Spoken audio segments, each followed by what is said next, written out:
भूतों की बारात। एक रामपुर नाम का गांव था। गांव से कुछ ही दूरी पर एक भूतिया रेलवे स्टेशन था।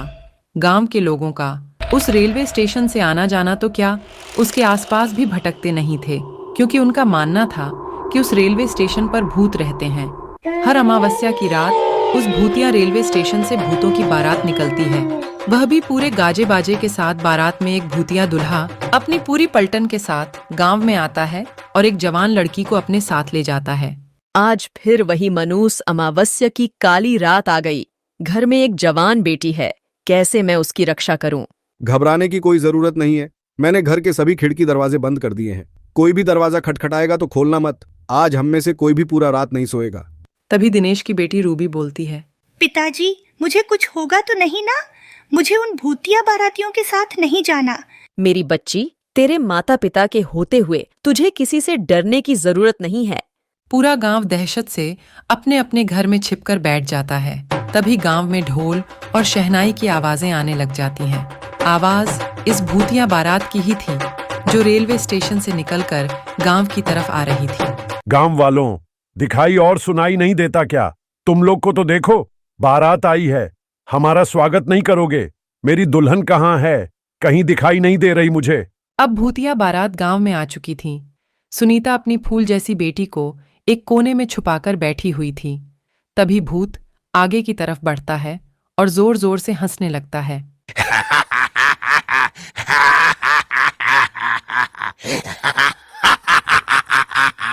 आज तो मेरी शादी है, बिना दुल्हन लिए मैं यहां से जाने वाला नहीं हूं। तुम गांव वाले मेरी दुल्हन को साथ विदा करते हो, या मैं खुद तुम्हारे मातम के साथ उसे अपने साथ ले जाऊं? गांव में पूरा सन्नाटा था, मानो गांव में कोई इंसान ही नहीं रहता हो। तभी वह भूतिया दूल्हा दिनेश के घर में दरवाजा तोड़कर घुस जाता है। तुम्हारा दामाद आया है, स्वागत नहीं करोगे अपने दामाद का? मेरी बेटी को छोड़ दो, वो अभी बच्ची है। उसकी अभी शादी की उम्र रही है। बेशक तुम मेरी जान ले लो। मुझसे झूठ बोलता है बुढ़े। कल तू ही तो अपनी बेटी के लिए दूसरे गांव में रिश्ता देखने गया था। मुझे सब पता है, सब पता है मुझे। मेरी बेटी को हाथ लगाने की कोशिश भी मत करना। मैं उसकी माँ हूं। मैं अपने जीते जी अपनी बेटी की शादी एक भूत से नहीं होने दूंगी। फिर क्या था, उस भूतिया दूल्हे को बहुत गुस्सा आता है और वह रूबी के माता पिता को वहीं जान से मार देता है। रूबी अपने कमरे में जैसे तैसे छुपकर बैठी थी।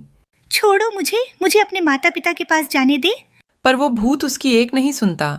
वो रूबी को अपने साथ उसी भूतिया रेल स्टेशन में ले जाते हैं। अगली सुबह होते ही प्रियंका और उसके परिवार के सांस में सांस आती है।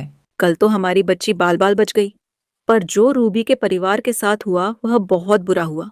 ऐसा नहीं होना चाहिए था। पर हम कब तक अपनी बेटी की रक्षा करते रहेंगे?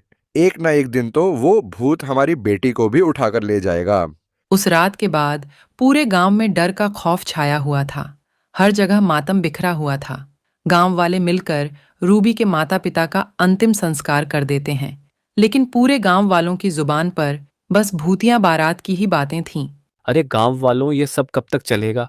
वे भूत बेधड़क आते हैं और हमारी आंखों के सामने हमारी बेटियों को उठाकर चले जाते हैं, और हम बेबस, लाचार बस देखते रह जाते हैं। दिनेश की बेटी रूबी हमारी भी तो बेटी थी ना? बिल्कुल सही कह रहे हो। इस गांव की हर एक बेटी तो हमारी बेटी जैसी ही है। उन सब की रक्षा करना हम सबका फर्ज है। हम सब गांव वाले मिलकर उस भूत का सामना करेंगे। तुम चिंता मत करना।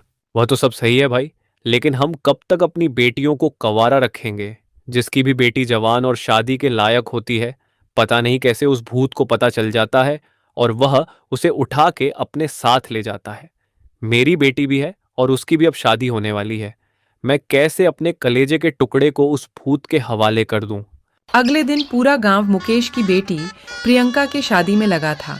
एक तरफ सजावट तो दूसरी तरफ मिठाइयां बन रही थीं। अब फेरों का समय था।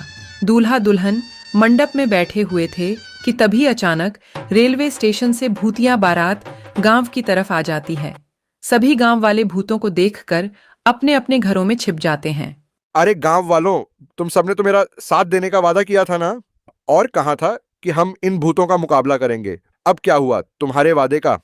तभी मुकेश की बेटी प्रियंका और पत्नी शोभा भी वहां आ जाती हैं।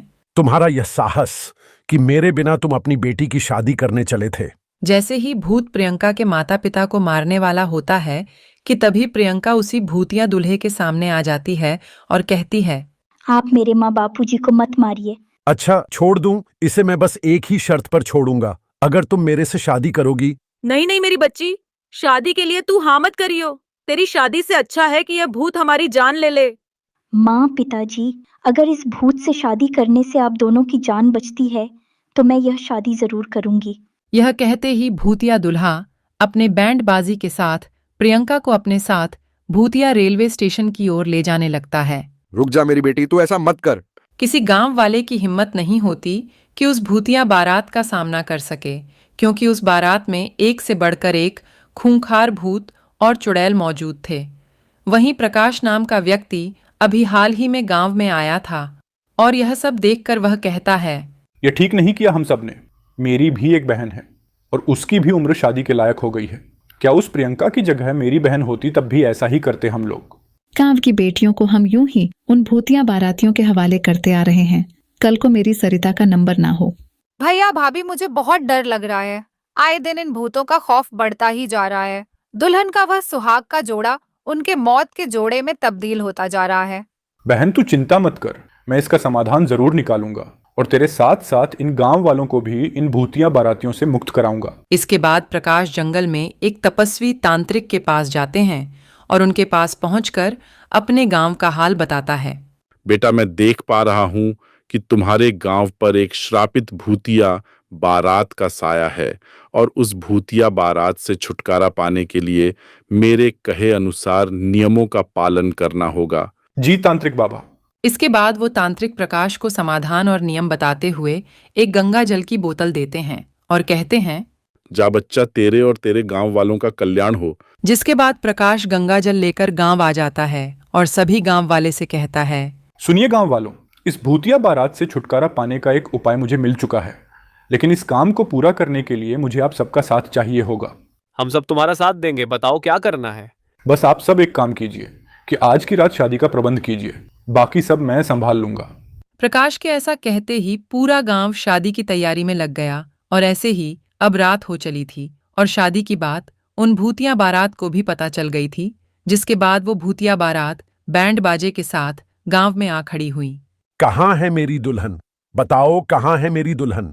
भूतिया दूल्हा मंडप में एक दुल्हन को देखता है और उसे अपने साथ भूतिया रेलवे स्टेशन के अंदर एक पुरानी सी ट्रेन के डिब्बे में लेकर चला जाता है, जहां पर बहुत सारे कंकाल ही कंकाल पड़े हुए थे। तभी वह दुल्हन घूंघट उठाते हुए कहता है, ये रही तुम्हारी दुल्हन, कर लो अब शादी। धोखा धोखा हुआ है मेरे साथ, धोखा, मैं तुम्हें नहीं छोड़ूंगा। भूत के ऐसा कहते ही प्रकाश अपने हाथों में छुपाए हुए गंगा जल को उस ट्रेन में पड़े कंकाल के ऊपर छिड़क देता है और बाहर निकल जाता है, जिसके बाद उस पूरी ट्रेन में आग लग जाती है और वह